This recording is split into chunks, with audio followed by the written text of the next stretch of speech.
आप सभी को मेरा प्यार भरा नमस्कार। मैं स्वागत करती हूँ आप सभी का मेरे channel learn Hindi with miss Meenakshi में। आज जो हम टॉपिक शुरू करने वाले हैं वो बहुत ही इंटरेस्टिंग है और बहुत से लोगों को वो जो शब्द मैं बताने जा रही हूँ वो शब्द पढ़ते कैसे हैं वो तो पता होता है, बट उसके रूल्स पता नहीं होते हैं। तो आज हम वो सीखेंगे कि वो शब्द ऐसे क्यों लिखे जाते हैं। कुछ ऐसे शब्द हैं जो मैं आज बताऊंगी कि उन शब्दों को ऐसे क्यों लिखा जाता है। तो यहाँ पे आप टॉपिक देख रहे होंगे, मैंने लिखा है विसर्ग, अनुस्वार और अनुनासिक। नाम से आपको लग रहा होगा कि ऐसे वर्ड्स तो मैंने कभी सुने नहीं है, ये होता क्या है। बट इसमें कोई भी ऐसी कोई बड़ी चीज नहीं है जिसको हम समझ नहीं सकते। वन बाय वन करके जब हम इनको मैं डिटेल्स में बताऊंगी तो आपको बहुत अच्छे से समझ में आ जाएगा और आप कॉन्फिडेंट हो जाएंगे और रूल्स हमेशा आपको याद रहेंगे। तो पहला है विसर्ग। तो हम पहले विसर्ग से स्टार्ट करते हैं। विसर्ग और कुछ नहीं है, विसर्ग है अह की मात्रा। If you remember the letter uh, this is uh, right. तो इसके आगे जो दो डॉट्स डले हुए हैं उसी को बोलते हैं विसर्ग। ये डॉट जिस भी शब्द के आगे डालेंगे वो शब्द का उच्चारण अह, जैसे अह इसका साउंड होता है तो उसके साथ अह साउंड ऐड हो जाएगा। तो मैंने जब मात्राएं मैं सिखा रही थी तब मैंने बताया था कि ये विसर्ग ज्यादा हिंदी में यूज नहीं होता है, ये जो वैसे शब्दों के साथ यूज होता है जो शब्द संस्कृत से आए हुए हैं हिंदी में। तो इसको हम बहुत ज्यादा डिटेल्स में नहीं जाएंगे क्योंकि इसके ज्यादा वर्ड्स हैं ही नहीं। तो इसके कुछ गिने चुने वर्ड्स हैं जो आपको पढ़ते पढ़ते उसकी प्रैक्टिस हो जाएगी। जैसे for example I am taking few words with uh की मात्रा यानी कि विसर्ग। ये वर्ड्स आप देख रहे होंगे क्रमशः, क्रमशः। बस आपको सारे लेटर्स के साउंड फॉलो करने हैं और बाद में अह की मात्रा का जो साउंड है उसको ब्लेंड कर देना है। क्रमशः, अतः, अंततः, सामान्यतः, ये सारे जो वर्ड हैं वो हिंदी के मूलतः हिंदी से नहीं है, ये आए हुए हैं संस्कृत से। तो अह की मात्रा आपको मोस्टली कौन से लैंग्वेज में देखने को मिलेगी? संस्कृत में। तो हम विसर्ग पे ज्यादा फोकस नहीं करेंगे, हम आगे बढ़ते हैं अनुस्वार और अनुनासिक की तरफ। तो पहले मैं आपको अनुस्वार समझाती हूँ, उसके बाद हम अनुनासिक समझेंगे। अगर हो सके तो आप नोटबुक और पेन लेके बैठे। जो कुछ रूल्स हम यहाँ सीखेंगे आप अपने सहूलियत के लिए आप उसको नोट कर सकते हैं, so that whenever you are revising there will be some information to remember. तो अनुस्वार और कुछ नहीं है, अनुस्वार है ये अंक की मात्रा। ऊपर जो वन डॉट डला हुआ है उसी को क्या बोलते हैं? अनुस्वार। तो इसमें कोई कंफ्यूजन नहीं होनी चाहिए। अह की मात्रा को विसर्ग बोलते हैं और अंक की मात्रा जो होती है उसको बोलते हैं अनुस्वार। अब कुछ शब्द देखिए और उसको हम कैसे लिख सकते हैं वो देखेंगे और उसके रूल्स में बताऊंगी। यहाँ पे आप देखेंगे कि मैंने 6 अलग अलग 6 डिफरेंट काइंड ऑफ वर्ड लिए हैं। जैसे पहला वर्ड आप देखेंगे कंगन, दूसरा है कंचन, तीसरा ठंड, चौथा बंदर, पांचवा चंपक और छठा पतंग। ओके, तो आप देखेंगे कि इधर मैंने इसको डिफरेंट तरीके से लिखा है और इधर वाले साइड में मैंने उसी को डिफरेंट तरीके से लिखा है। तो बहुत बार बच्चे कंफ्यूज हो जाते हैं। अगर वो ऐसा बंदर अगर बुक में लिखा हुआ है तो और उनको अगर ये वाला नहीं पता है कि कैसे लिखते हैं तो वो उनको लगता है कि ये वाला स्पेलिंग रॉन्ग है, बट ये दोनों ही स्पेलिंग करेक्ट है। और आपको ये लग रहा होगा कि जैसे कंगन है तो यहाँ पे कंगन को हमने लिखा है तो यहाँ कोई और लेटर लिखा है, कंचन लिखा है तो इसमें बीच में कोई और लेटर लिखा है, ठंड लिखा है तो इसमें बीच में कोई और लेटर है। तो इसको हम समझेंगे कि ऐसा क्यों होता है, इसके कुछ रूल्स होते हैं। आपने जब व्यंजन वर्ण सीखा था तो मैंने बताया था कि फैमिलीज है, क की फैमिली है, च की फैमिली है, ट की फैमिली है, त की फैमिली है और प की फैमिली है। ओके, तो एक कवर्ग है, दूसरा चवर्ग है, तीसरा टवर्ग है, चौथा तवर्ग है और पांचवा क्या है? प वर्ड है। आई होप कि आपको इन सारे फैमिलीज के मेंबर्स के नाम याद होने चाहिए, तभी आपको ये चीजें समझ में आएगी। तो जैसे आप देखो, इस रूल को थोड़ा ध्यान से सुनेंगे तो बहुत अच्छे से कॉन्सेप्ट क्लियर हो जाएगा। ये जो अंक की मात्रा जिस लेटर पे है, उसके आगे वाला लेटर जिस फैमिली का मेंबर होता है, वो डॉट क्या हो जाता है, उस फैमिली के फिफ्थ मेंबर का हाफ रूप में आता है।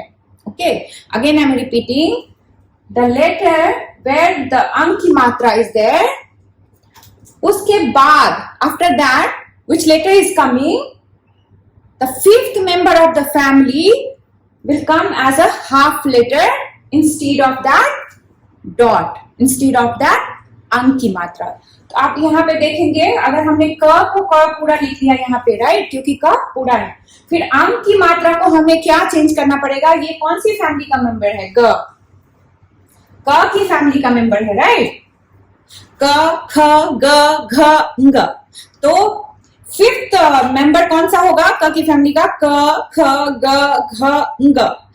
ये जितने भी मैंने यहाँ फैमिलीज लिखे हैं सब में 5-5 मेंबर्स हैं, राइट। तो फिफ्थ कौन सा है, ङ।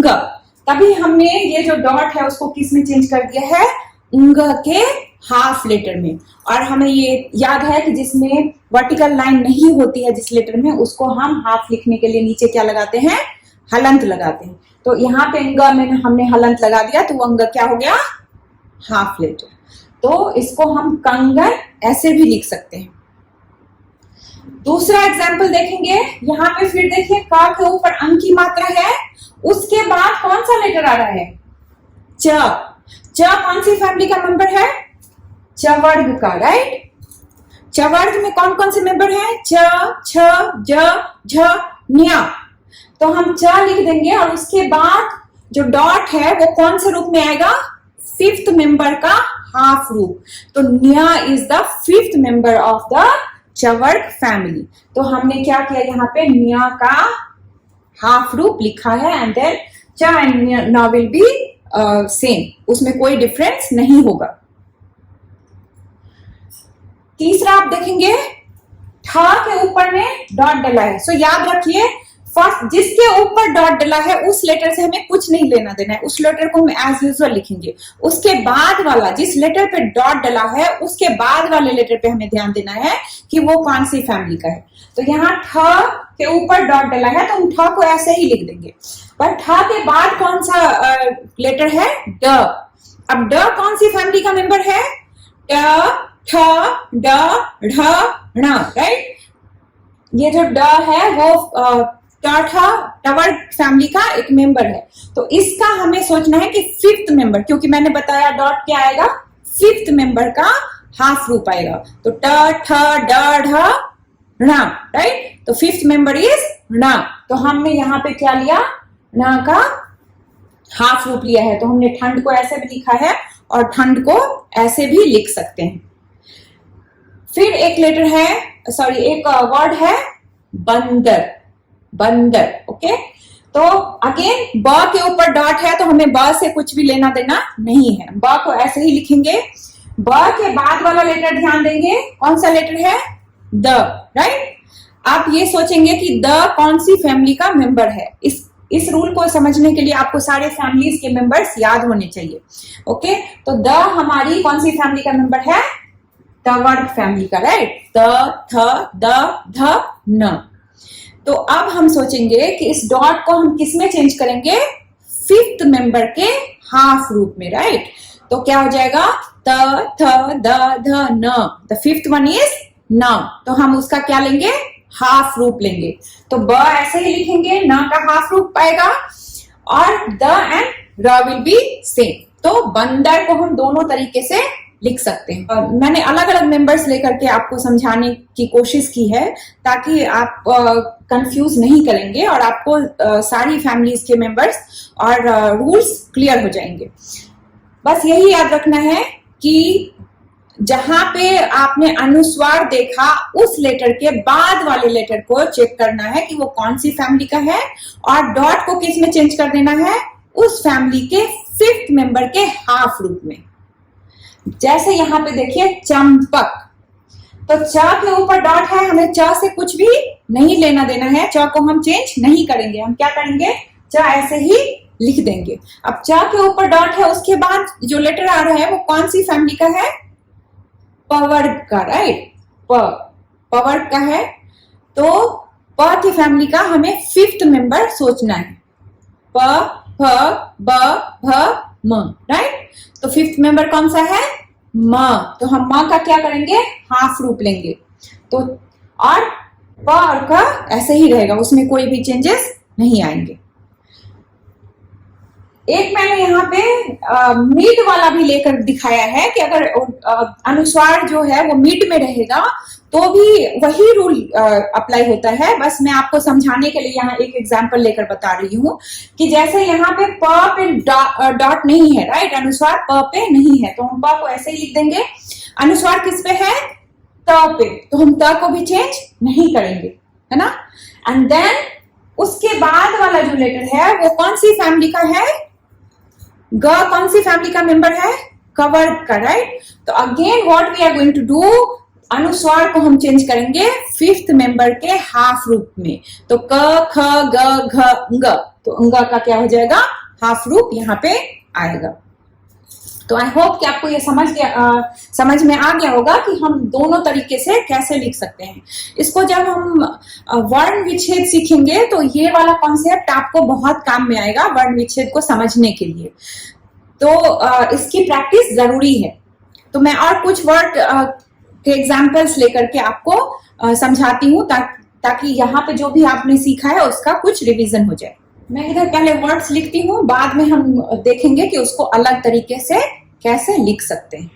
अब यहाँ पे देखिए पहला जो वर्ड लिखा है वो कौन सा वर्ड है, सुंदर। ओके, सुंदर। अब हम सीखेंगे कि इसको हम दूसरे तरीके से कैसे लिख सकते हैं। ओके, तो मैंने क्या बोला था, जिस लेटर के ऊपर अनुस्वार डला होता है उसमें हमें कोई भी चेंज नहीं करना है। तो हम क्या करेंगे, स में ऊ की मात्रा लगाकर ऐसे ही लिख देंगे। फिर जिस लेटर पे ये डॉट डला हुआ है उसके नेक्स्ट में कौन सा लेटर है, ये कौन सा लेटर है, द। अब द कौन सी फैमिली में आता है, त थ द ध न, तवर्ग फैमिली में, राइट। तो तवर्ग का फिफ्थ मेंबर कौन सा होगा, न। तो हम न को क्या करेंगे, हाफ लेंगे, हाफ न। ओके, ये जो अनुस्वार है वो किस में चेंज हो जाएगा, हाफ न में। एंड देन द एंड र।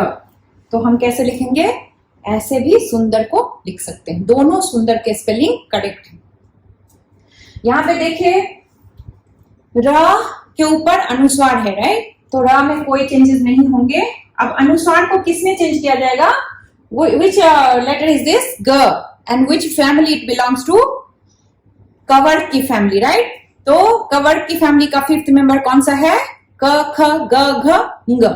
तो हम क्या करेंगे, यहाँ पे ङ का हाफ रूप लेंगे। ओके, एंड देन ग फिर वैसे ही लिख देंगे, no changes in the that letter. Okay, उसके बाद ये है पाबंद, पाबंद।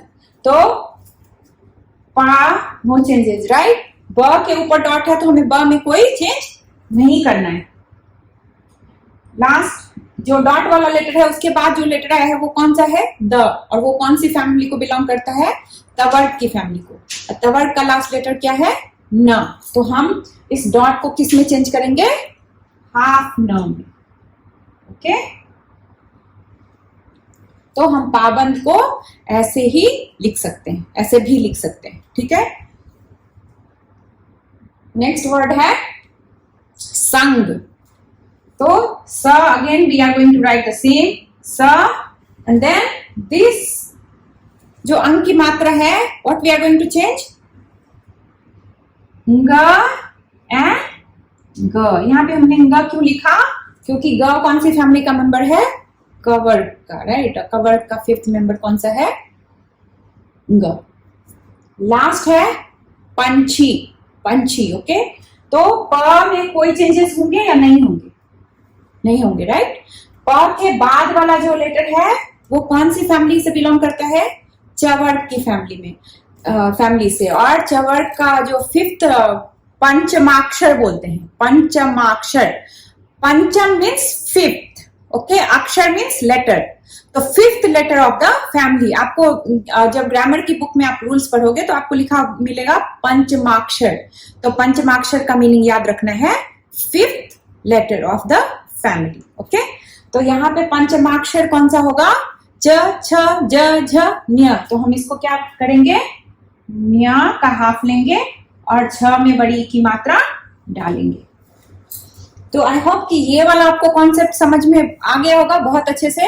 आप इसको और अच्छे से समझने के लिए आप खुद से कुछ वर्ड्स किसी भी बुक से ले सकते हैं और उसको दूसरे तरीके से लिखने की प्रैक्टिस करें। It can be either way, चाहे आपको बुक में ऐसे लिखा मिलेगा तो आप ऐसे बोला जा सकता है एग्जाम में कि इसका दूसरा रूप लिखिए, तो आप ऐसे लिखेंगे।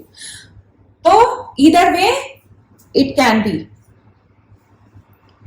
आप कुछ और एक दो रूल्स हैं जो हम सीख लेते हैं, तो वो हमारे लिए वर्ण विच्छेद के लिए और भी हेल्पफुल होगा। अभी जो हमने रूल सीखा है वो है पंचमाक्षर का रूल, राइट, कि जिस लेटर के ऊपर अनुस्वार है उसके बाद वाला जो लेटर आएगा वो जिस फैमिली से बिलोंग करेगा, अनुस्वार को हम उस फैमिली के फिफ्थ मेंबर के हाफ रूप से रिप्लेस करेंगे, राइट। अब कुछ वर्ड्स ऐसे होते हैं जिसमें दोनों लेटर्स फिफ्थ मेंबर ही होते हैं, दोनों लेटर्स किसी न किसी फैमिली के फिफ्थ मेंबर ही होते हैं। जैसे यहां देखिए, मैंने पहला वर्ड लिखा है सम्मान, सम्मान, ओके, और दूसरा है अन्न और तीसरा है जन। तो अभी जब हमने देखा था कि बंदर को हमने दूसरे तरीके से ऐसे लिखा था, राइट, ब में ब एंड हाफ न एंड द एंड र, राइट। अब अगर हम चाहेंगे कि हम सम्मान को दूसरे तरीके से मुझे लिखना है, तो अगर मैं बोलूं कि हम ऐसे लिख देते हैं, तो ये क्या है? ये रॉन्ग है, ऐसे नहीं लिख सकते। यही चीज है जो आपको याद रखना है कि जब दोनों लेटर्स फिफ्थ मेंबर ही होंगे तो उसको अनुस्वार में चेंज नहीं कर सकते। तो यहां देखो, म फिफ्थ मेंबर है, अगेन म फिफ्थ मेंबर है, राइट। तो ये अनुस्वार में चेंज नहीं होगा, इसको एज इट इज ही लिखा जाएगा।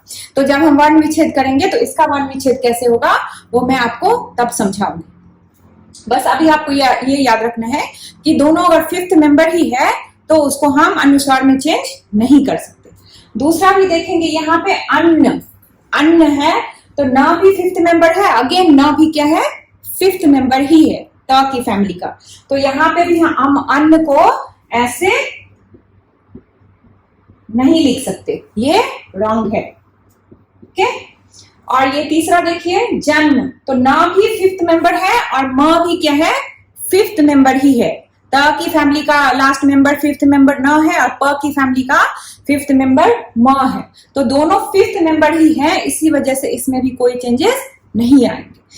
अगर first, second, third, fourth member अगर रहता यहाँ पे तो चेंजेस आते, बट फिफ्थ रहेगा दोनों तो चेंजेस नहीं आएंगे, हम उसको अनुसार में चेंज नहीं करेंगे। आई होप कि आपको ये रूल भी समझ में आ गया होगा।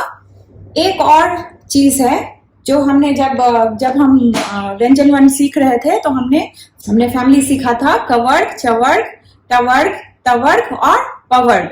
और यरा लव जो है वो मैंने बोला था वो किसी फैमिली से बिलोंग नहीं करता, उसको हम इंडिविजुअल ही सीखते हैं। तो आपको ये चीज याद रखनी है कि जब कोई वर्ड है उसमें यरा लव की फैमिली से कोई भी वर्ड आ रहा है अनुस्वार के बाद, तो हम उसमें चेंजेस नहीं करेंगे। या फिर फिफ्थ लेटर के बाद भी अगर यारा लव की फैमिली से कोई भी लेटर आ रहा है तो हम उसमें भी चेंजेस नहीं कर सकते। फॉर एग्जाम्पल यहाँ पे देखिए, दो एग्जाम्पल्स मैंने लिए हैं अनुस्वार के साथ और दो एग्जाम्पल्स मैंने लिए हैं फिफ्थ मेंबर का हाफ रूट के साथ, ओके। तो यहाँ पे भी आप देखिए, अन की मात्रा के बाद जो लेटर आ रहा है वो कौन सी फैमिली से बिलोंग करता है, कौन से फैमिली से आता है? यरा लवा वाली फैमिली से। तो उसमें हम ये अंश को हम दूसरे तरीके से ऐसे नहीं लिखेंगे, ये रॉन्ग है। इसको हम चेंज नहीं कर सकते। तो ये याद रखना है कि य लव में से कोई भी लेटर अगर आ रहा है अनुस्वार के बाद तो उसमें कोई चेंजेस नहीं होंगे। हंस अगेन स कौन से कहां से आता है? य ल व श स ह, राइट। तो यहाँ पे भी हम चेंज नहीं कर सकते, इसका यही रूप आएगा। ओके, फिर तीसरा है यहाँ पे हाफ लेटर के बाद ह है, राइट। ह कौन सी फैमिली से आता है? वाली फैमिली से। तो हम इसको चेंज नहीं कर सकते, तो कन्हैया हम ऐसे ही लिखेंगे। अगर सपोज कि यहाँ पे क मान लो कांत ऐसे लिखा हुआ है तो इसको हम दूसरे तरीके से ऐसे लिख सकते हैं। इस ना को हम अनुस्वार में चेंज कर सकते हैं क्योंकि यहाँ पे क्या है? तवर्ग की फैमिली का फर्स्ट मेंबर है। बट यहाँ पे क्या है? वो य वाली फैमिली से आ रहा है, तो यहाँ पे भी कोई चेंजेस नहीं होंगे। इस ना को हम हाफ अनुस्वार में चेंज नहीं कर सकते।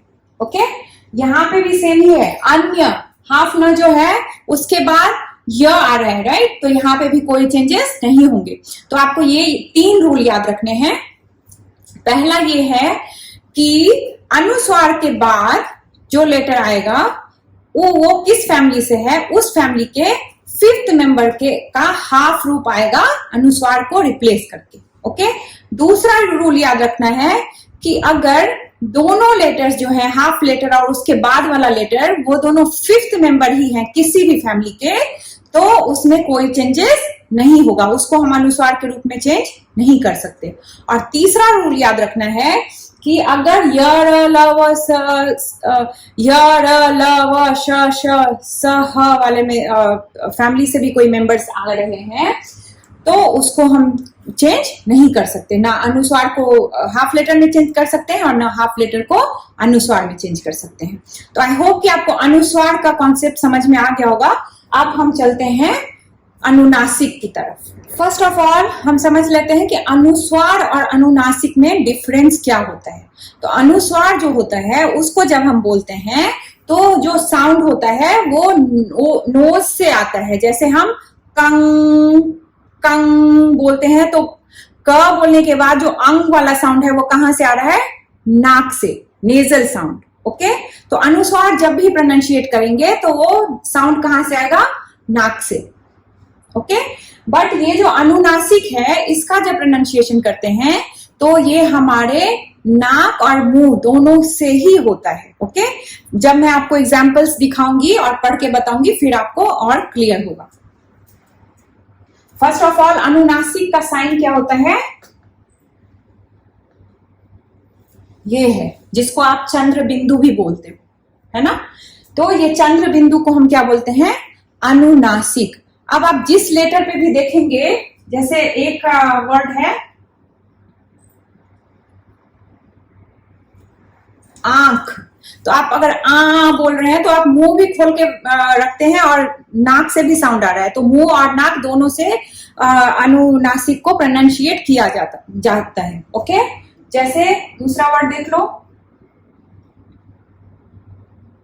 आप बोलोगे चांद, तो आपके मुंह से भी साउंड आ रहा है और नाक का भी यूज हो रहा है। ओके, अब ये समझना है कि हम ये अनुनासिक कहाँ कहाँ यूज कर सकते हैं और कहाँ कहाँ नहीं।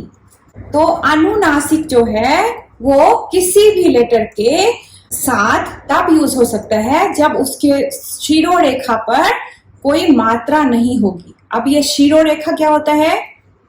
फॉर एग्जाम्पल, जैसे मैंने ये कौन सा लेटर लिखा है?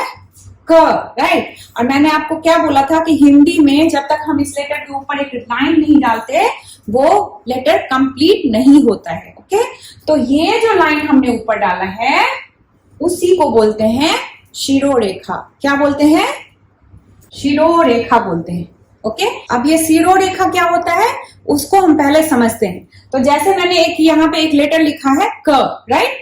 तो मैंने जब आपको लेटर सिखा रही थी तब मैंने बताया था कि अगर हिंदी के लेटर्स के ऊपर हमने कोई लाइन नहीं डाला है तो उसको हम कंप्लीट नहीं मानेंगे, वो रॉन्ग है। ओके, हिंदी में हमेशा लाइन डालना ही पड़ता है।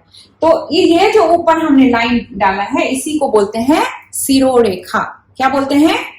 शिरोरेखा। रेखा। ओके, सिरोरेखा। अब सिर का मतलब आपको पता है, हेड को हिंदी में बोलते हैं सिर, तो सिर मतलब हेड, तो लेटर का ये हेड है, राइट। और रेखा मतलब होता है लाइन, तो हेड के ऊपर जो लाइन डलता है, किसी भी लेटर के हेड के ऊपर जो लाइन डलता है उसको बोलते हैं सिरोरेखा। अब मैंने बताया कि सिरोरेखा के ऊपर कोई मात्रा नहीं होगी, तभी हम वहां पे अनुनासिक का प्रयोग कर सकते हैं। फॉर एग्जाम्पल यहाँ पे देखिए मैंने 4 लेटर्स लिखे हैं, का, की, कु, के। तो अगर आप यहाँ पे ध्यान देंगे तो ये जो सिरोरेखा है इसके ऊपर कोई भी मात्रा नहीं है, उसके नीचे ही है, यहाँ पे है आपकी मात्रा, राइट। तो हम यहाँ पे चंद्र बिंदु का यूज कर सकते हैं, ओके। बट यहाँ पे क्या है, सिरोरेखा के ऊपर से मात्रा आ रही है, राइट, तो हम यहाँ पे चंद्र बिंदु का उपयोग नहीं कर सकते, ठीक है। फिर क में ऊ की मात्रा कु, इसमें भी सिरोरेखा के ऊपर कोई मात्रा नहीं है, तो हम इसमें चंद्र बिंदु डाल सकते हैं।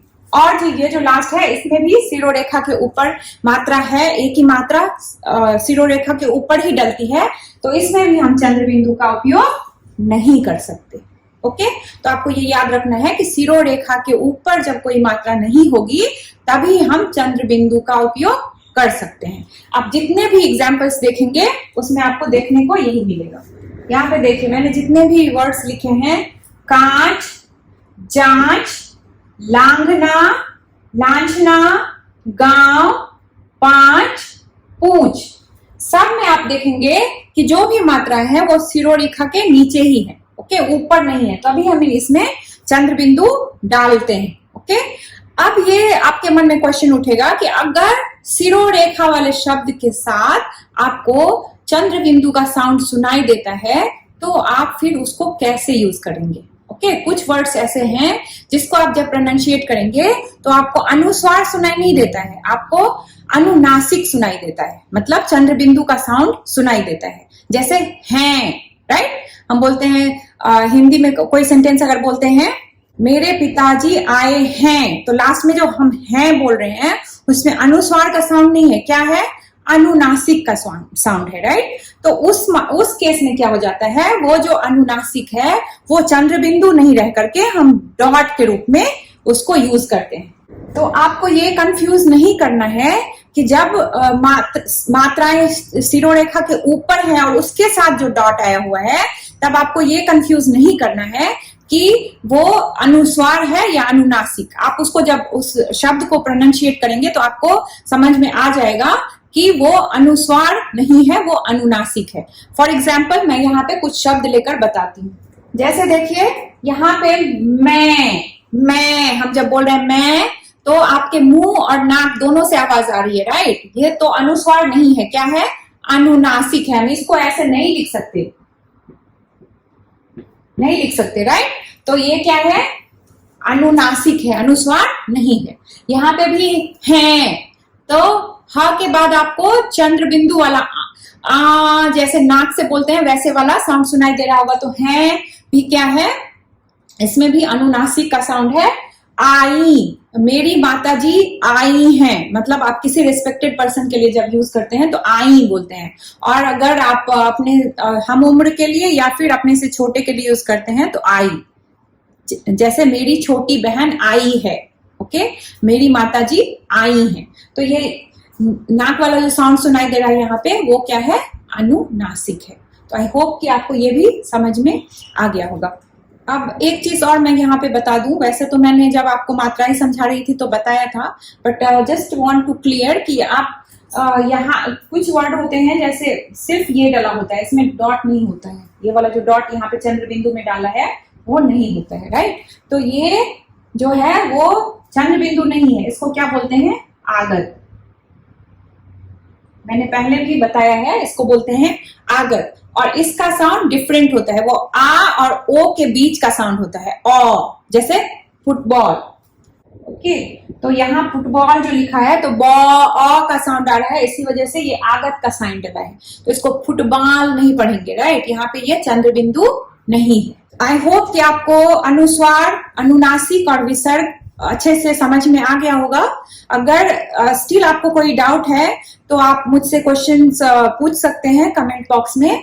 बट मैं आपको ये सजेस्ट करूंगी कि आप वीडियोस को 2-3 बार जब देखेंगे और सारे वर्ड्स लेकर के आप खुद ही उसको लिखने की कोशिश करेंगे तो आपको बहुत अच्छे से प्रैक्टिस हो जाएगी।